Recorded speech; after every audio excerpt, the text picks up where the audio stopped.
सुबह के 5 बज रहे होते हैं। काव्या अनंत को जगाती है। अनंत उठो ना, अनंत उठो ना, मुझे तुम्हें बताना है। वो क्या बात है काव्या, अभी मुझे सोने दो, थोड़ी देर बाद बताना। थोड़ी देर बाद नहीं, मुझे अभी बताना है, बहुत जरूरी बात है। अरे ऐसी कौन सी जरूरी बात है कि तुम्हें सुबह के 5 बजे बतानी है? अनंत, अब हमारा बासु अकेला नहीं खेलेगा।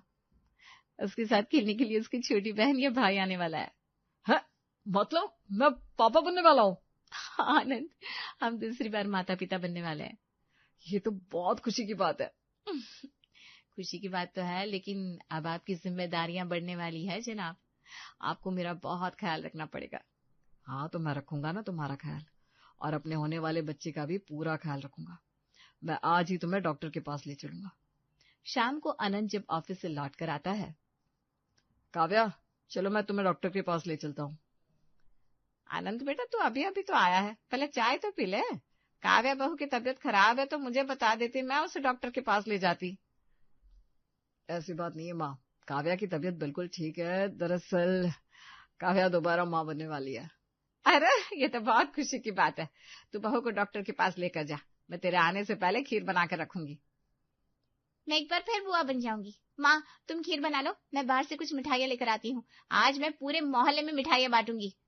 काव्या की माँ बनने की खबर से पूरे परिवार में खुशी का माहौल छा जाता है। माँ जी आप बासु का ध्यान रखना, हम लोग अभी आते हैं। अरे तू बासु की चिंता मत कर, डॉक्टर के पास जा और आराम से अपना चेकअप कराना। काव्या और अनंत डॉक्टर के पास चले जाते हैं। उमा बासु को लेकर किचन में जाती है। उसे वहीं चेयर पर बिठाकर वो खीर बनाने लगती है। दादी आप क्या बना रही हो? बासु बेटा, मैं खीर बना रही हूँ, तुझे खीर पसंद है ना? दादी आज मैं हलवा खाऊंगा। ठीक है, तेरे लिए हलवा भी बना दूंगी। घर में खीर और हलवा दोनों चीजें बनती है। उधर निया बाजार से देसी घी के लड्डू लेकर आती है और पूरे मोहल्ले में बांटती है। कुछ देर के बाद अनंत और काव्या घर लौटते हैं। काव्या बहू, क्या कहा डॉक्टर ने, सब ठीक है ना? माँ जी मुझे डॉक्टर ने बेड रेस्ट के लिए कह दिया। अरे तो चिंता क्यों करती है, तू आराम कर, मैं और निया है ना तेरा ख्याल रखने के लिए। लेकिन माँ जी घर के काम। अरे उसकी फिक्र मत कर, सब हो जाएगा, तू बस अपना ख्याल रख। बस फिर क्या था। सासू माँ की ये बात सुनते ही काव्या आराम के नाम पर पूरे घर को नचा कर रख देती है। सुबह 6 बजे उठकर सबके लिए नाश्ता बनाने वाली काव्या अब दिन के 10 बजे तक सोती रहती है। बासु को सुबह स्कूल के लिए तैयार करना, उसे नाश्ता कराना, दूध पिलाना, फिर घर के सारे काम उमा और निया मिलकर करती। सारे काम निपटाने के बाद, हाँ भाभी ने अभी तक नाश्ता नहीं किया। अरे तू उसके कमरे में जाकर देख, कहीं उसे किसी चीज की जरूरत तो नहीं है। निया काव्या के कमरे में जाती है तो काव्या टीवी देख रही थी। अच्छा हुआ निया तुम आ गई, जरा टेबल से टीवी का रिमोट उठाकर मुझे दे दो ना, और मेरा चाय नाश्ता यहीं ला दो। ठीक है भाभी। निया टीवी का रिमोट उठाकर काव्या को देती है, फिर किचन से चाय नाश्ता लाकर उसे उसके कमरे में देती है। निया जाते समय दरवाजा बंद करती जाना। ठीक है भाभी। काव्या बेड पर बैठकर टीवी देखते हुए चाय और नाश्ता करती है। वो जूठी का प्लेट बेड के नीचे रखकर सो जाती है। कुछ देर के बाद निया घर की सफाई कर रही होती है। निया बेटा, काव्या काफी देर से कमरे से बाहर नहीं आई, जरा उसे बुला ला, बैठे बैठे चावल चुन देगी, मुझे तो आंखों से ठीक से दिखाई भी नहीं देता। माँ मैं भाभी को अभी बुला कर लाती हूँ। निया काव्या के कमरे में जाती है तो देखती है काव्या तो सो रही है। जूठी कप और प्लेट बेड के नीचे रखे हैं। काव्या भाभी आपकी तबीयत ठीक है ना? हाँ हाँ निया, मेरी तबीयत बिल्कुल ठीक है। अच्छा माँ आपको बाहर बुला रही है, कह रही है थोड़े चावल चुन देती हैं आप। निया, डॉक्टर ने कहा है ना मुझे काम का स्ट्रेस बिल्कुल नहीं लेना है, इससे बच्चे के हेल्थ पर बुरा असर पड़ेगा। थोड़े से तो चावल होंगे, तुम चुन लो ना, मुझे सोने दो। और हाँ जाते समय ये जूठी कप प्लेट ले जाना और एसी बंद कर देना, मुझे ठंड लग रही है। ठीक है भाभी। निया चुपचाप फर्श पर रखी जूठी प्लेट और कप उठाती है और एसी बंद करके वहां से चली जाती है। थोड़ी देर के बाद अनंत बासु को स्कूल से लेकर आता है। अनंत देखता है कि उमा और निया घर का सारा काम कर रही हैं। बासु काव्या को ढूंढते हुए उसके कमरे में जाता है जहाँ काव्या सो रही थी। मम्मी मम्मी उठो ना, देखो मैं स्कूल से आ गया। पता है स्कूल में क्या हुआ? आज मेरी टीचर ने मुझे 2 पेंसिल गिफ्ट में दिए। मैं टेस्ट में फर्स्ट आया था ना इसलिए। काव्या बासु की बात सुनकर भी अनसुना कर देती है। ओफो बासु, मुझे परेशान मत कर, सोने दे। तभी अनंत कमरे में आता है। पापा देखो मम्मा मुझसे बात नहीं कर रही है। बासु बेटा तू मेरे पास आ जा। अनंत बासु के जूते मोजे उतार कर उसके कपड़े बदलता है। काव्या मैंने बासु के कपड़े बदल दिए, तुम इसे खाना खिला दो ना। आनंद, इस घर में मेरे अलावा और कोई नहीं है क्या जो बासु को खाना खिला सके? अगर मैं खाना नहीं खिलाऊंगी तो मेरा बेटा भूखा रह जाएगा। कैसे बात कर रही हो काव्या? सुबह से तो तुम आराम ही कर रही हो। किसी ने तुम्हें घर का कोई काम करने को कहा नहीं ना? कम से कम बासु को खाना तो खिला ही सकती हो। मैं ससुराल में हूं ना, इसलिए मेरे साथ ये सब हो रहा है। अगर मैं मायके में होती तो मेरे मायके वाले बासु को पलकों पर बिठा कर रखते, उसे गोद से नीचे नहीं उतारते।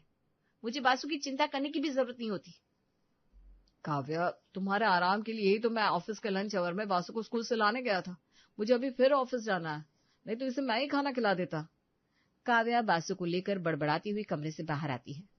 अगर मैं न रहूं तो मेरे बेटे की देखभाल करने वाला कोई नहीं है।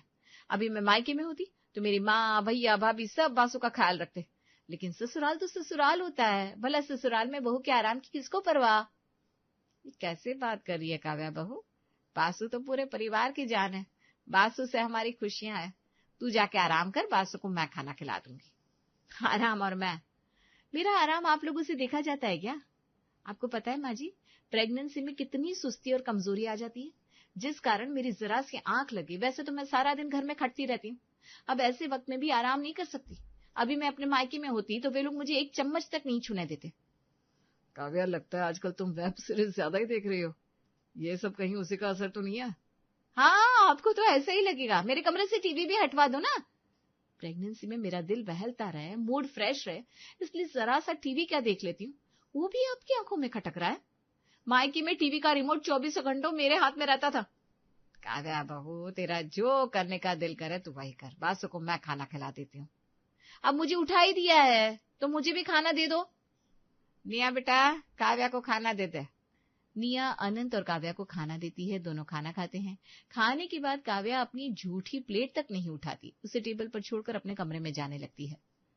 काव्या, कम से कम अपनी झूठी प्लेट तो उठा दो। माँ और निया घर का सारा काम कर रही है, बासु का ध्यान रख रही है, तुम इतना तो कर ही सकती हो। इतना सुनते ही काव्या का वही रोना धोना शुरू हो गया। हाँ, ससुराल में तो मुझे काम करना ही पड़ेगा, चाहे मैं जैसी भी हालत में रहूं। अगर मैं अपने मायके में होती तो वहां कोई मुझसे मेरी झूठी प्लेट उठाने के लिए नहीं कहता। सच में मुझे मायके की बहुत याद आती है, वहां सब मेरा कितना ख्याल रखते हैं। भाभी आप परेशान मत हो, आप जाकर आराम करो, प्लेट में उठा देती हूँ। निया काव्या और अनंत की झूठी प्लेट उठाती है। प्रेगनेंसी के नाम पर काव्या दिन पर दिन कामचोर और आराम मतलब होती जा रही थी।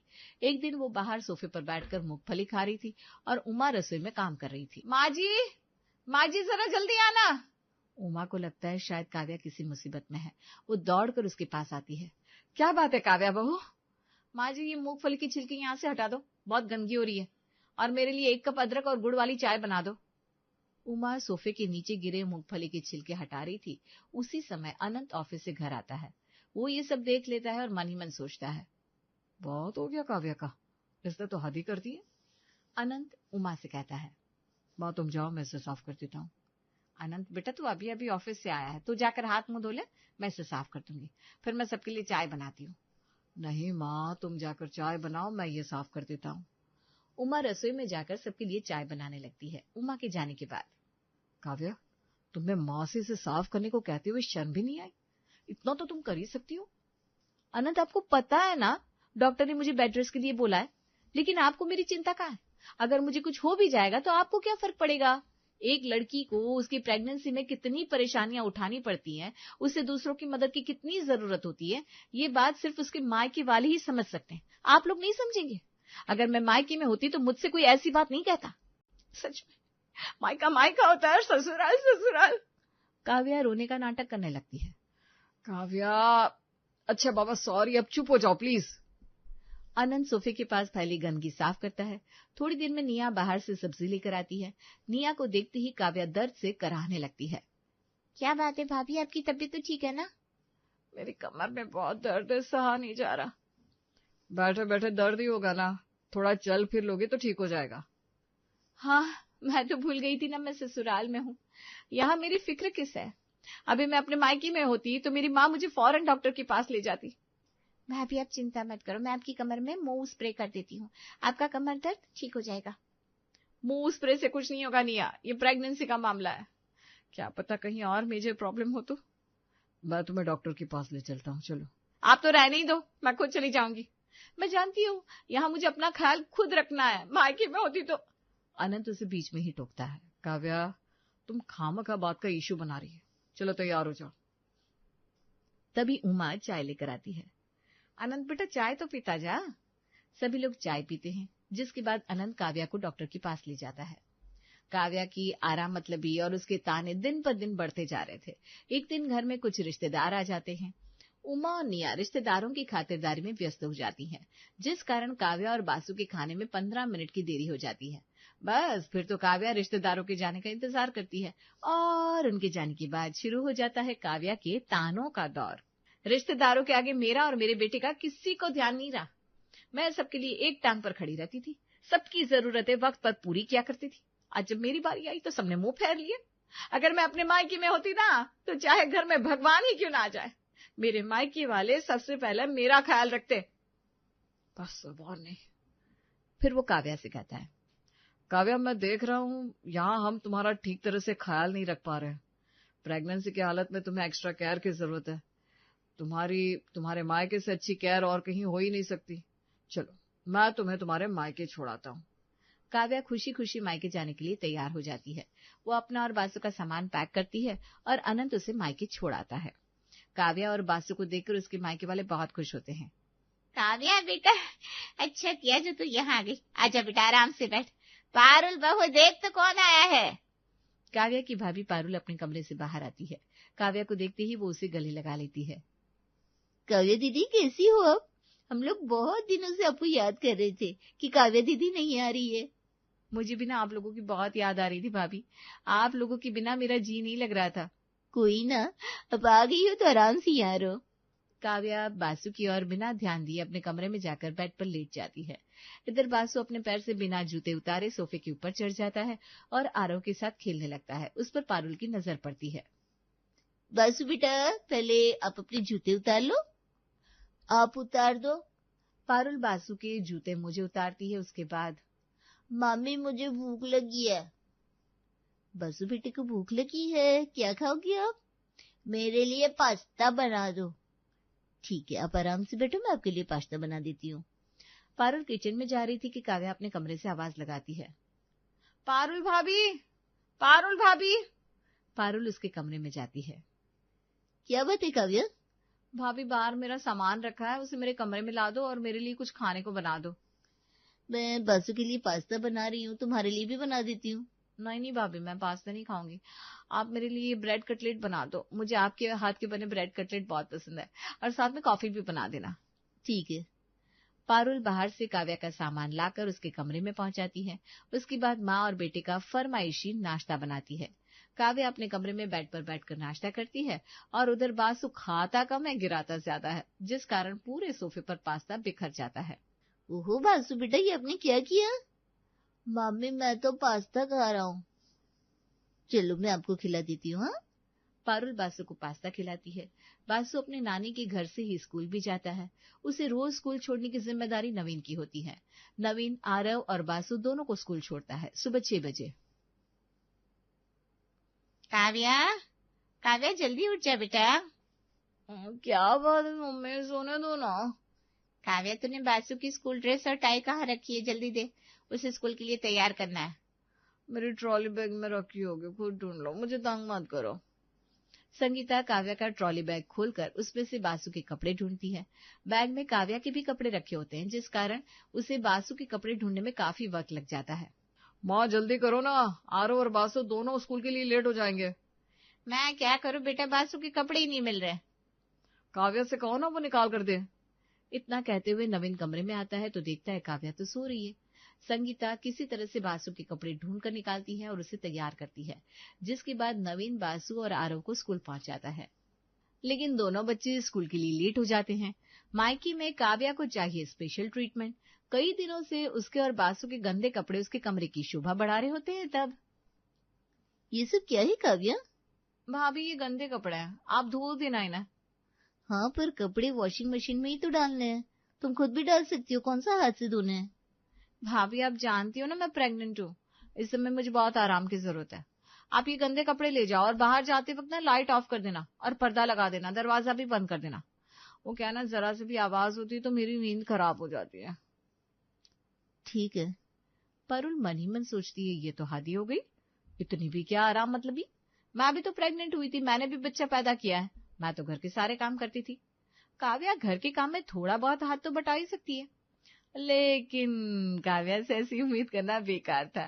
पारुल भी कुछ कम नहीं थी। एक दिन काव्या और संगीता गप्पे मार रहे थे, तभी पारुल एक प्लेट में कुछ हरी सब्जियां लेकर आती है। काव्या दीदी बैठी हो तो जरा ये सब्जियां काट देना, हाँ? मैं तब तक आटा लगा लेती हूँ। माँ, तुम सब्जियां काट दो ना।